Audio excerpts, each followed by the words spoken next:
This is Self-Starter.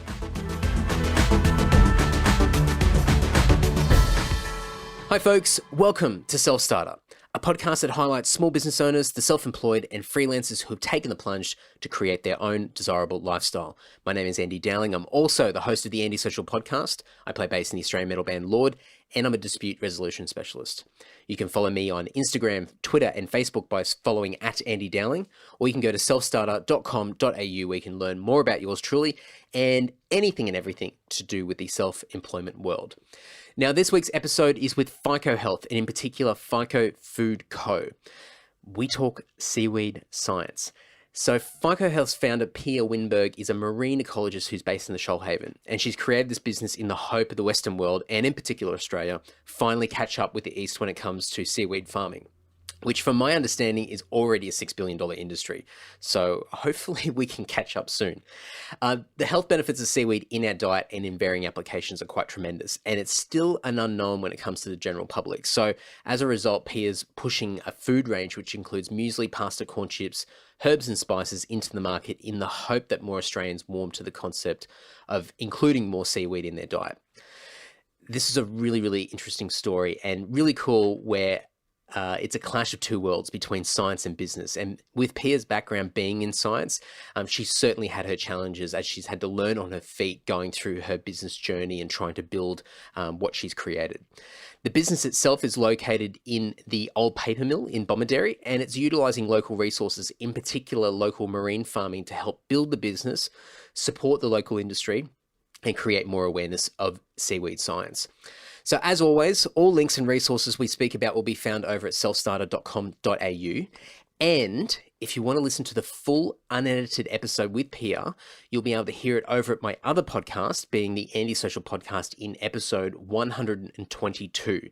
So head over to andysocial.net, and hopefully by the time you listen to this episode, the full episode will also be up for you to hear. And if you haven't heard the Andy Social podcast by now, this could be a great introduction. So go over to andysocial.net and check out episode 122 for the full unedited episode with Pia. Now, there are great takeaways from this chat, as always, and in true self-starter fashion, I'll touch on all of them at the end of this episode. But for now, please enjoy this great chat with Pia Winberg of Phyco Health and Phyco Food Co.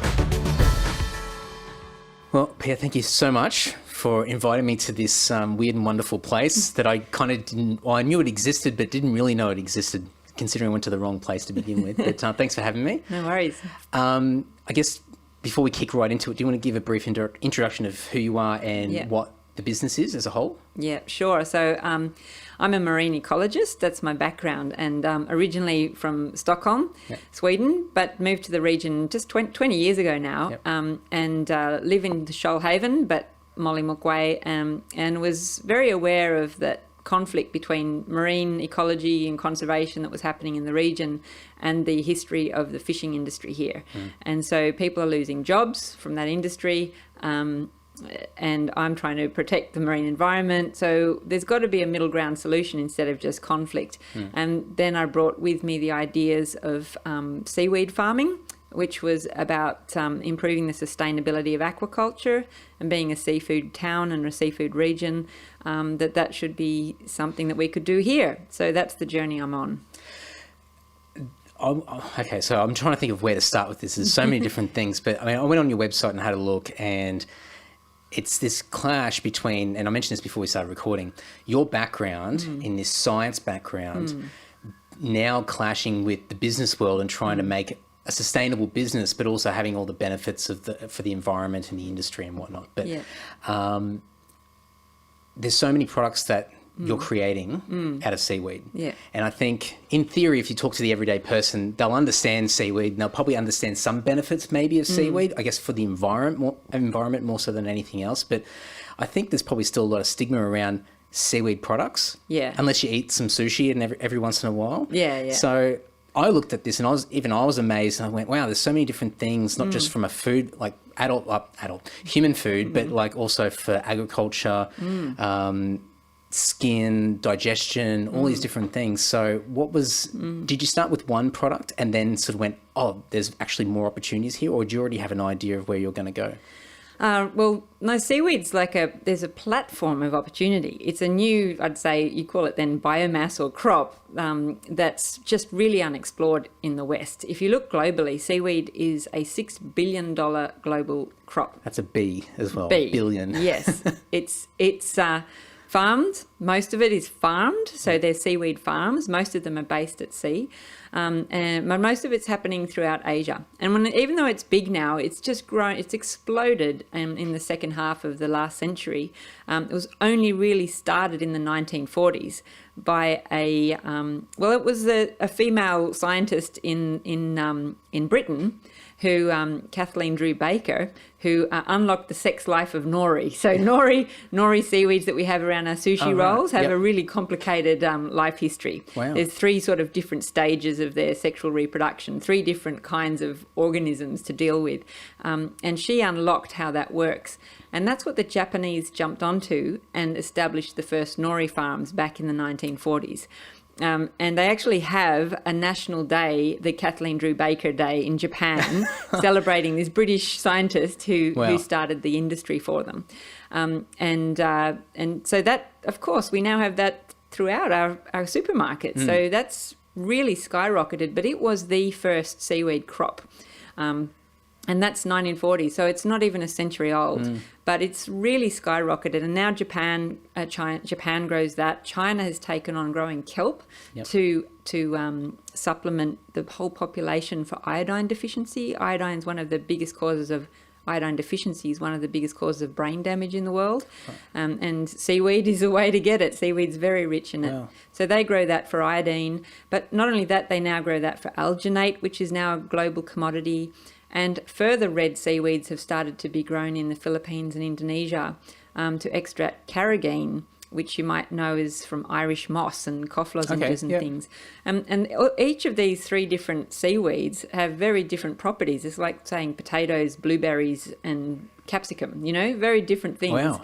And different benefits and there's different applications. So the alginates and the gelling properties are used in, like carragene's used in foods. And if you look on a salad dressing and it says E407, that's a seaweed extract that's used to stop the herbs sinking to the bottom of your salad dressing in a commercial product. So there's also those types of gels in fire hydrants. Most of the paint on our walls has those seaweed molecules in them. Printer ink in your printers, fire hydrants. So it's really seaweed as a crop and a biomass is a commodity that has so many opportunities. It grows in salt water. It's very sustainable, grows very fast. And Australia's just not doing it. Did you have any prior experience with like running a small business or have any business background, or did you have to find other people and lean on other people to, like, I don't know, mentors or anything like that, just to try and, you've got all this knowledge, but how do you translate that, or how do you get it over that hurdle into a larger platform where it's more accessible and understandable by the general public? Yeah, so it is a challenge to take an academic way of thinking and put your money where your mouth is, and try and get to market and do something with it is very different. And I do now have a range of good advisors. We're actually housed at iAccelerate, which is sort of an incubator for startups for our food brand. And there's a lot of independent advisors there. The challenge has been that we've had a lot of interest to invest in the company, but the advice you get in those instances and how to create and start the company, it's from the investors investing. And so it's not impartial advice. So you learn that the hard way by just doing it. So I'd always say, you know what, if people have got an idea and it falls outside their core skills, but they're bringing a certain set of core skills, well, just start doing it. You'll find out where you're hitting the walls. Do you need someone else to come in and help you on that front, or can you use your logical mind and overcome and solve it? And it's a bit of a balance. You've got to do a lot in a startup.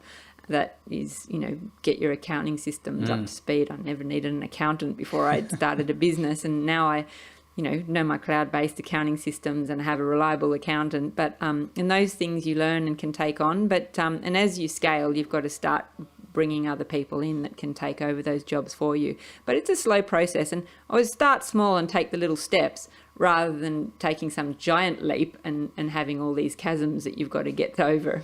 Especially if you had the concept in mind, you thought, okay, we've got to do something about this knowledge that we've got, and you've probably got this pie in the sky vision of where you would love it to go, but then thinking, from where I am now to that point, is so vast, and I can't even see where the steps are to be able to scale it right back and go, what do I need to do today, this week, this month? I mean, that's where I think a lot of people just stop on an idea and they don't do anything because they're too busy worried about the vision of where they want it to be, but they can't work out how the hell to get from where they are now to that point. And that's a challenge every day. So, we do have the long-term strategies of where do we want to be in 5 years and how big are we thinking and where do we want to be in a year and what does that mean I have to get done by next week? Then in the morning you wake up, well, which thing on the list do I get done today? And that's just a challenge and a discipline. And you've got to just learn to not be discouraged or disheartened when you're not getting through your list and you're changing. And that's something I've learned in the startup world is startup is about trying something and pivoting, knowing that 3 things you're going to try, some are not going to work, and then you just go, oh, that didn't work, all right, pivot means we go this direction instead. So it's about learning to failure. It's not failure, it's actually testing, didn't work, try that way and move forward. Especially from an academic background as well, that ties straight into it, that logical way of thinking where you go, you test something, it's either a true result or a negative result, and then you based off that you move into another direction. So you've got the food element and you've also got skincare and supplements as well. And then, I mean, even just you've got 3 different potential industries there that are just huge amounts of opportunity and potential in all of them. So is that a stage 2? I know you've started producing products in those categories, but are they more stage 2, stage 3 type things that you're looking at, and foods being the initial focus? We used to really separate the supplements and the skin from the food, thinking that they are different. We're talking to a different consumer and we've got a different brand. But then we just started looking at it and the kinds of foods that are in like your Whole Food stores in the USA, which is now being bought by Amazon. And is now totally mainstream. So, I was in the US just last month in Reno, of all places, in Nevada, and there's a Whole Food store and everyone's eating bucket loads of kale and seaweed. And there are some food fads, but there's also some food realities about real benefits for people's health in the future. That kind of store actually does have food, skin products and supplements next to each other on the shelf. And we realised, because the skin creams we're making are made from all natural ingredients, sandalwood, aloe veras and our seaweed extracts. And people are now talking about, eating the skin cream on your skin or putting your food on your skin. So there's both ways. And the supplements are really around not being a medicine, but saying if you really aren't getting enough dietary fibre through the food, then you can top it up with a capsule that's concentrated the dietary fibres. So it's really a part of the food. It's an extension of that. And so we now are marketing those 3 categories alongside each other under the one brand. And the skin creams, we're actually doing research to medical grade level where we're able to show that the seaweed extract blocks enzymes that would break down collagen and things like that. We're looking at making artificial skin tissue with the University of Wollongong to look at healing wound burns, because the seaweed skin cells, human skin cells, identify and especially this Australian green seaweed that we're working with, distinct from the big international gels that they're producing, human skin cells love our seaweed extract attached to it and grow all over it, so you can create new skin tissue. And with the digestive capsule extracts, we've done 2 clinical studies where we look at shifting the gut flora, refeeding the gut. People have heard of probiotics and the yogurts and things where you're eating the bacteria you need. But unless you're actually feeding them those bacteria in your gut, they're passing through. So this is called Prebiotic, the seaweed extract, in that it feeds bacteria that you may already have and builds up that populations that need that complex dietary fibre to have a good ecosystem in your gut. So we've done 2 clinical studies on that and shown we've reduced inflammation and cholesterol. And some people with inflammatory conditions are actually indicating that they see a benefit in things like psoriasis as well. So we're really going to expand on the clinical work behind that.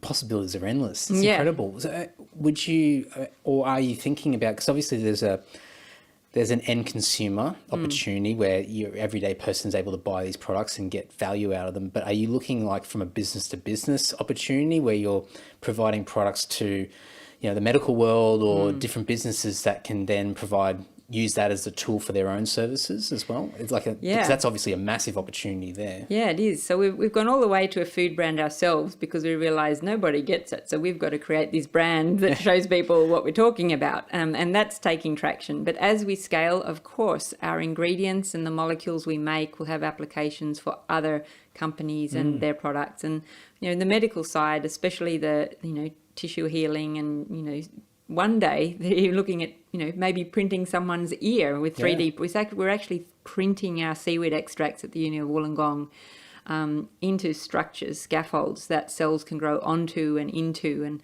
it's the early stages and, you've got to get vascular tissue into that and start things growing. But we're already finding that with our seaweed gels, they're actually taking a big leap forward in providing the structure and the molecules that cells need to start growing onto. It's all been about, we can print cells, but the problem's been, but the cells have to have a structure around them. It's like us. We're not just a lump of cells. We actually have connective tissue as much or more than our cells, and we need to have that to structure our bodies, and that's what the seaweeds are actually doing, providing a structure for human cells that mimics our own connective tissue. It's knowing all these secrets and then finding a way to translate it to everybody else and go, look, these are the possibilities, but then turning it into a product and a service and something for somebody else. It's incredible. It's just mind-blowing that there's the potential value and things that most people would never be aware of, not just from a nutritional point of view, but for everyday health, and even in extreme circumstances, as you said, with burns and things like that, it can be a great benefit. Yeah, no, huge benefits, and you want to tackle all of those challenges tomorrow, but you also know that it's certain things are going to have to be a long-term journey, but you can't let that stop you. And we were looking in the beginning at these medical materials, but then you go, it's a 10-year trajectory of trials and working things out. But the human food and the nutrition and selling someone corn chips, I can do that tomorrow, and that's the first step we need to take, and that can make a big difference. And so obviously that will make a big difference with, the end consumer in the short term, and they're going to get value out of it and enjoy it. And that's going to help with, the population's nutrition. But I'm assuming that the money that's being built off that and the business being built will then fund the bigger scale operations and the bigger visions that you've got for the business. I mean, we walked around this area and looking at what you've created already. I mean, that's impressive. And you mentioned that you've raised about $1 million so far. And just giving me a hint of where you want to go and what you need to do. I mean, obviously you've had to start somewhere and you've got to this point now, but I look at this point now and go, oh my God, like I for myself, I'd never be able to get to this. I don't know how the hell you'd even pull any of this off, but it's incredible. And I think, as you said before, one of your big challenges at the moment is you're at this stage, but now how do you scale up? How do you get to that next level? Yeah. And that's where you've got to stop and take stock and say, okay, we've actually achieved what we wanted to prove, in that we can grow the seaweed, we can make these extracts, and we can make food products that the market wants. And we've got a whole range of products for the future as well. So now we need to look at reinvesting with some serious investors that can really help you take it to a proper scale, but also grow and selling as much as you can of the products that you're making to reinvest in the growth of the business, as you said. And so understanding those balances, and being a scientist, you come into the world of business and startups and you didn't realize that there's actually sort of different clear stages. They identify are you on your A funding round raise or your B round? And it's like, what's A and B funding rounds? Like, this is the jargon of silos. Yeah. And you have to come in as a scientist with an idea and talk to this, big audience of investors and business people who sort of bamboozle you with their jargon. And over time, you learn, okay, where are we? And just through talking and presenting it to people without expecting an outcome, that's one of the most important things, is just go out there and talk to businessmen, present your idea. I mean, I've had investors or business advisors say to me, because I was maybe too geeky talk, and they've said, you're boring me, and shut the door. And you're like, right, that didn't work. So maybe I'll try it a different way next time. And yeah, not to be disheartened by that, but just keep going. What was it that didn't work? What did I say that they didn't understand? And then take the next step towards growing it. But just last month, I was very lucky indeed to get to go up to a venture capital company, so a company that invests lots of money, founded by Al Gore in San Francisco and his partner.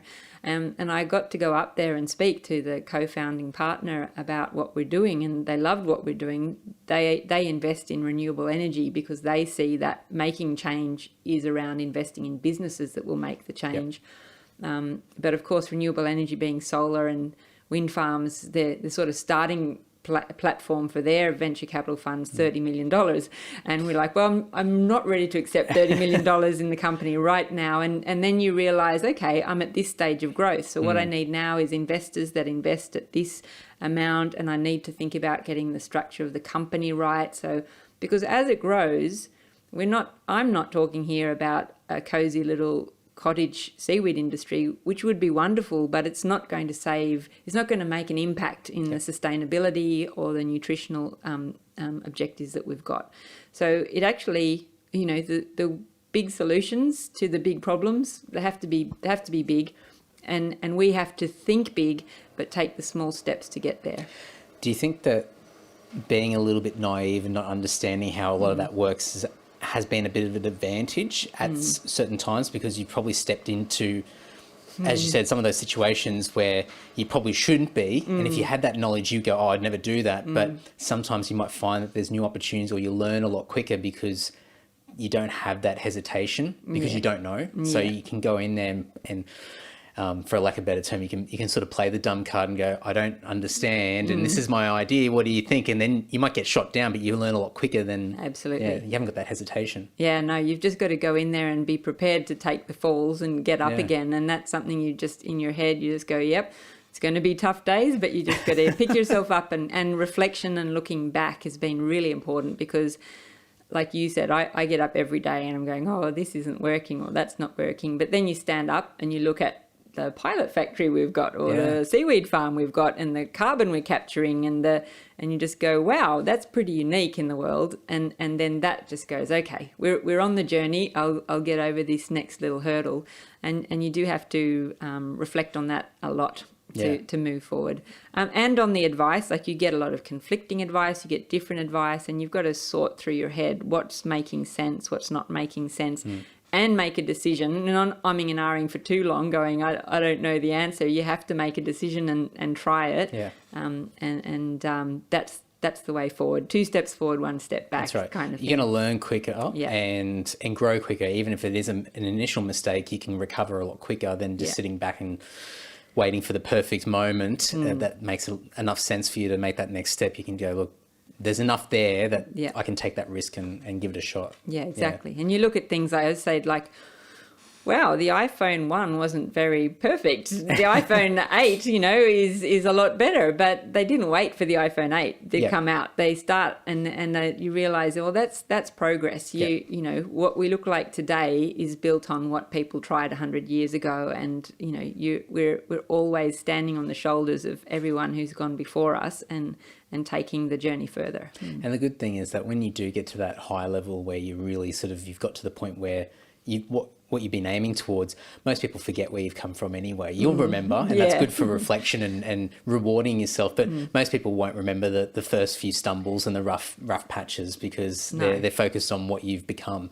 Yeah, exactly. Oh, you do get that, like people looking at you like, you've just blossomed overnight, and you're going, well, it's 20 years ago I started looking at seaweed, and I didn't wake up suddenly going, I'm going to be a seaweed farmer. That sort of thing's evolved over 20 years, and just keeping your eye out. It's what's the challenge, what's the opportunity, and what needs to be done. Because there's so much that just needs to be done, and what do you know that can contribute to overcoming it? And having a go is really important. Australians say and talk about having a go, but a lot of people are still a bit too hesitant to just put their neck out there and really have a go, because there's a lot of shooting down in Australia. But I think, well, we just got to let that wash off and keep going. I don't think there's a great deal to lose. I think some people think there's a lot, but I think in the grand scheme of things, there's not much to lose. No. You can always recover. So the last thing, and we'll try not to go down too much of a rabbit hole with this, but I think just given the area, and all the episodes that I've had on so far have all been Shoalhaven businesses. And so we spoke a little bit about this before, but you've got benefits being in this area because of the type of work that you're doing, and it's a coastal area, and obviously the product is in the area, so that helps. Your perspective, I mean, are there challenges being in this area as well, from stigma, being a little bit away from more densely built up areas, because I see a lot of opportunities in the area, and I see a lot of things that aren't being done. What's your sort of take on it, or what have your experiences been sort of working in this area? Yeah, well, we've lived in the Shoalhaven now for 20 years, and having come from Stockholm or lived in Sydney for, in city life for most of our lives, we moved down here going, wow, we sat in Stockholm and looked on the earth as a globe and said, where do we want to live? And we'd experienced the South Coast and just went, wow, that's where we want to live. And we thought, wow, we're going to have to be challenged in terms of getting work. But when you've got such an asset as a great lifestyle place, and we're not too far away from Sydney, so can't blame the regional remoteness of it all. We've got a whole set of opportunities that Sydney just doesn't have. And it's about, well, one, bringing in people that have expertise, but we can also build up the expertise of the people here to start developing the opportunities. And you wouldn't grow seaweed in Sydney Harbour. You wouldn't want to eat it. No. Seaweed mops up metals and pollution, and then you ended up with a seaweed that doesn't work. And so we've actually created a network down here called Prebiotic Shoalhaven, because we can actually harness the sun and the clean coastal water with beautiful national park catchments, and it has a history of forestry, fishing and farming. It's a bio-industry region. It's not a heavy industry region. We've started this Blue Biotech network to say, well, we can capture things from the ocean and the clean coastal environment, and we can process it, and we can put it into a skincare cream in Nowra. So we're catching the sun and putting it in a bottle in a 10-kilometre radius.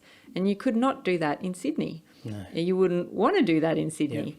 Yep. And so it's not just our seaweed, but there's an oyster industry with opportunities to grow here. There's still fishing that can be promoted and integrated into this thinking of blue economy and clean coastal environments. And we've got a massive restaurant trade that's fantastic chefs on the South Coast that are willing to put those sorts of new products into their foods. And there's even other industries here like I'm thinking the Defence Force. The Maori battalion in World War II went to war with nori because that was their traditional food. They're picking the nori and sending soldiers to battle with nori. And I'm like, well, the Defence Force is down the road. I'm sure they're a bit constipated. I can get some seaweed into their diet. So there's all of these sorts of things that you can start to see are opportunities that are here, not opportunities in Sydney. Do you think a lot of it's just people taking the time just to stop and think about things? I think, we're always just stuck in our rut doing the same thing over and over again. I think when you sort of take a little bit of extra time to stop and just look around, it's like brainstorming when you're sitting with a couple of people and you're talking and you're bouncing ideas backwards and forwards. Where you start and where you end up are two vastly different places. And I mean, I've lived in Queensland and lived in Sydney before coming down here, and I had a different perspective, and I could see some of the things that were spoken about in the area and the hot topics, but it was always about what was not here and the lack of something rather than the possibilities. Yeah. And so for me, I thought, oh, this is like, for me, I love it because it is for me, a bit of a sanctuary away from the densely built up areas. And you've got that great balance of life down here. And for me, with the internet, definitely helps. I can work from home. And I just think, there's a population down here as well. And so you have an advantage in some ways because of your skill set and your background. But regardless of that, I think if people just stopped and just had a look around and thought, what do people need? What are the different businesses that are in the area and what do they need? So even from whether it be the end customer or the B2B opportunities, there's just so much down here. Oh, there's massive opportunity, and I think maybe some of the problem is that it's too nice and people don't leave, so they don't get the perspective that they need to have to go, oh, wow, it really is nice, and what the opportunities are. And I think I've had the benefit of being able to live in Sweden and Stockholm, which is, a great society, but it's mighty cold. You don't have to deal with that here. I've done research in third world countries like Sri Lanka, and then you go, wow, well, I've got nothing to complain about. Yeah. Those things are really important eye openers, because I think you do then come back and understand what the opportunities are, what the massive, resources and support we have to actually do something. It is still a land of opportunity, and also what you don't want to end up like, because you go and see many places and you go, wow, we actually can't take this peaceful oasis for granted. We actually have to work hard at maintaining it in a state as it grows that we'd like, because some of the countries, some of the society systems that you see, it's like we're not immune to that. And if you look at the population on planet Earth living like this, we're a minority in a big way. And Absolutely. So what do you do in your everyday life in working towards trying to maintain and achieve what is a great society and keep it moving in that direction? Don't take it for granted. Well, I think this is a great way to end it off. I'll put links and everything in the show notes and on the website, but thank you so much. And I have no idea. I mean, you've got an idea, but I have no idea where this business of yours is going to go. But it looks so exciting, and just to learn more about the various shades of what this is all about is really, really interesting. So you're welcome. Awesome. Thank you so much. No problem. Thanks, everyone. If you enjoyed that chat with Pia and you want to learn more about seaweed science, you can go to phycohealth.com, which is PHYCO health.com. And you can also search for Phyco Food Co. on Facebook as well. As always, those links and everything we discussed in this chat will be in the show notes over at selfstarter.com.au. So nice and easy, all in the one spot for your convenience. Now, as mentioned at the beginning of this episode, in true self-starter fashion, I have 4 key takeaways that I got out of this chat. If there's something that I missed or something that you got out of this that I don't highlight, I'd love to hear from you. So please contact me via selfstarter.com.au or any of the social media platforms. And also, before I kick in, and as mentioned at the beginning of the episode, if you want to listen to the full version of this episode with Pia, you can go to andysocial.net and check out episode, and I believe it's 122 with Pia, and I've aired the entire episode over there. I was that fascinated with this chat with Pia, and I loved it so much that I figured I'll put it on the other podcast as well. So if you haven't heard the Andy Social podcast just yet, that could be a great introduction for you. So andysocial.net is the place to find the full episode with Pia. Now, 4 key takeaways from this chat, and I'll jump into them straight away. So the first one was embracing failures and learning to pivot. Pia certainly came across a number of challenges along the way as she's tried to get investors on board to help grow and build her business.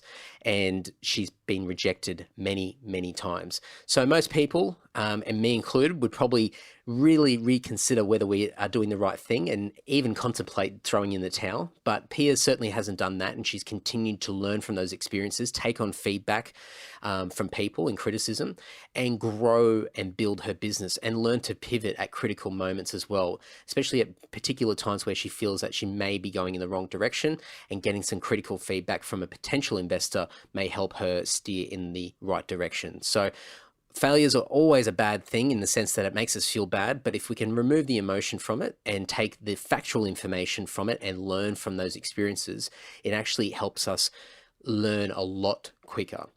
Second takeaway from this chat with Pia was not understanding can actually be an advantage. So going in without a complete understanding of what you're doing can actually become an advantage, where being naive can push through situations where others that would normally have that knowledge may hesitate in actually following through with. So it's that ignorance is bliss mentality. And sometimes just diving in there and learning as you go can actually give you an advantage over people that may feel that they already know everything and as a result are quite hesitant in taking those first few steps. The third takeaway is traveling, living abroad to get perspective. So, finding appreciation for what you have and what you can bring back to your community. And the internet's fantastic and it's opening up the world to everybody. But traveling is a great way to find ideas and bring them home. And it's also to identify what you want to preserve in your area as well, especially, Pia's story about, living in a coastal area. You want to preserve what we've got, and learning from other people and from unlikely places can certainly help bring back new perspective. If we stay in our one spot and we never move and we never feel the need to venture off and talk to different people from all walks of life, then it's a lot harder to grow and to become more open-minded and find new ideas as well. And the last takeaway, number 4, everyone's a winner. Sometimes your passions can be at the direct detriment of others. Finding compromise and brainstorming ways to find common ground in conflicts can be powerful in not only reducing friction in your own journey, but also creating opportunities for wider buy-in and business success. Pia's passion for marine conservation can be seen potentially as an attack on the local fishing industry. So Pia's mission and hope is to find outcomes that can protect the marine environment and also the local industry by identifying more sustainable ways of farming in our oceans. So finding compromise, finding common ground is really, really important, and not just being headstrong and worrying about yourself. If you can get buy-in from other people around you, you're gonna find success a hell of a lot quicker. So as always, everything can be found over at selfstarter.com.au. No doubt there'll be a bunch of blogs that will come off those key takeaways as well. And if there was something that you got out of this episode that I haven't highlighted, I would absolutely love to hear from you. Now, before we wrap it up, I'd love for you guys to leave a review on iTunes or anywhere on the internet where you're listening to this podcast. Share this podcast around this episode and any of the blogs on the Self Starter website as well. I'd love more people to learn about the self-employment journey and build a bigger audience to hopefully provide more and more to you all. But until next fortnight, keep reading the blogs, keep passing the episodes around. I really appreciate the support, and I'll be looking forward to speaking to you all soon. Thanks.